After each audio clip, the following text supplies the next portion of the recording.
Welcome back. Today's lesson is going to be all about free enterprise economy. And JA BizTown is a free enterprise economy. It means that businesses produce goods and services for citizens, and those citizens in turn supply their labor and other resources to support the businesses. These transactions occur freely with minimum intrusion by the government. And that's basically a free enterprise economy. Before we do a review of our last lesson, there's going to be a few materials that you're going to need to gather for today's lesson. So you are going to need 5 sheets of white or colored paper, 1 pair of scissors, 1 crayon or marker, and 1 stapler. So go ahead and pause this video while you gather those necessary materials or resources for today's lesson.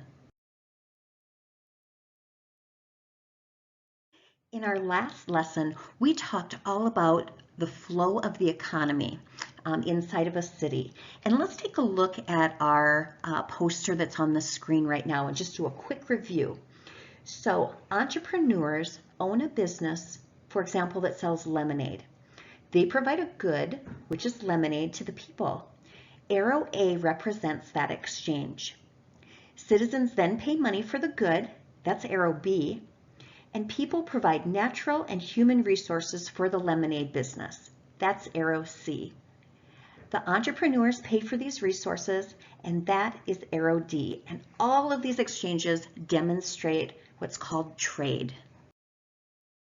So, have you ever considered selling a good or a service in the economy? Well, today you are going to have that opportunity. Before we get started though, let's talk just a little bit more about what a free enterprise economy means. So the circular flow of those goods, services, resources, and money defines a free enterprise economy. Free enterprise is a system in which there is competition among businesses, with the prices determined by the interaction between the consumers, the people buying the items, and the businesses, with very little government influence. But just keep in mind, the word free doesn't refer to cost. It means there are few restrictions on what businesses sell and what people buy. We are ready for our activity. So I want you to think for just a minute or two, and if you have to pause this video, that's okay. Try to think of a product that you could produce using the resources that you gathered earlier on in this video. And let's take a review of what those items are one more time. Once again, those resources or materials that you gathered earlier should be 5 sheets of white or colored paper, 1 pair of scissors, 1 crayon or marker, and 1 stapler. So go ahead and pause this if you still need to gather your resources. You are going to be using all of these resources you just gathered to produce something to sell, and that is called a product. A product is a good produced and offered for sale. You're going to be acting as a producer today.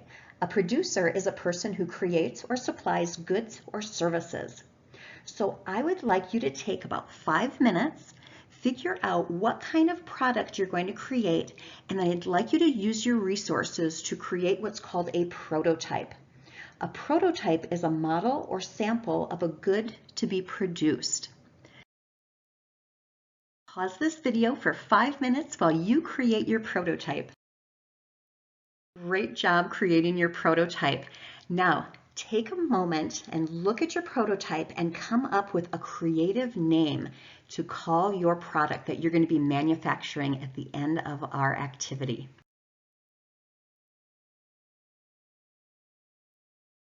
So you've finished your prototype or your sample of the product that's going to be produced or manufactured. If you need additional paper, go ahead and gather that at this time. And I'm going to have you then pause this video for 10 minutes and create as many prototypes as you can using your remaining resources. All right, time is up. So how many prototypes or products were you able to manufacture in that 10 minutes?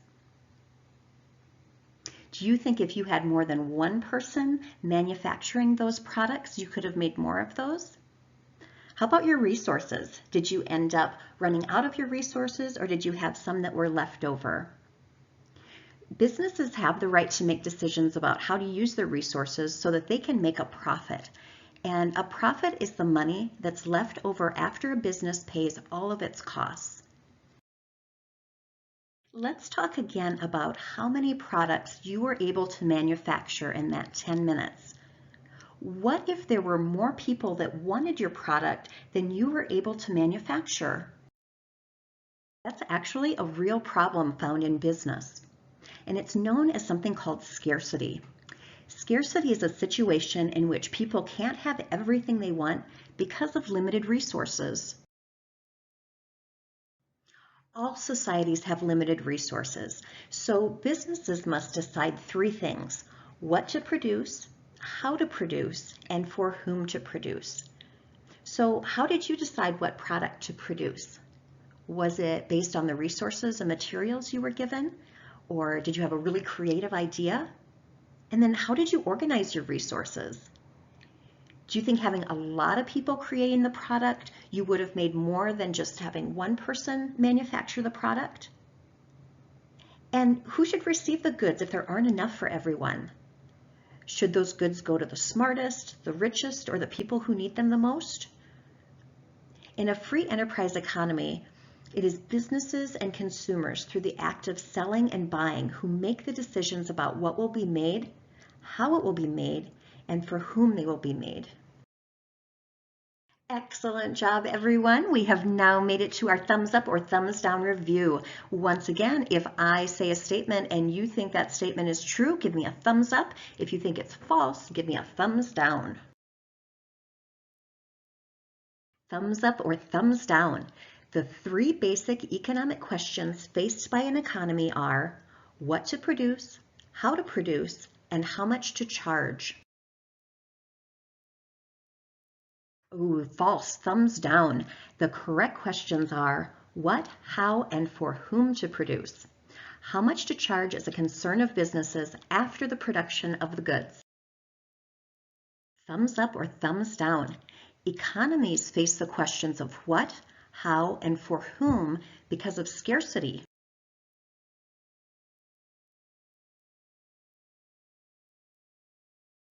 Thumbs up or thumbs down. Free enterprise is a system in which economic decisions are made by people and businesses.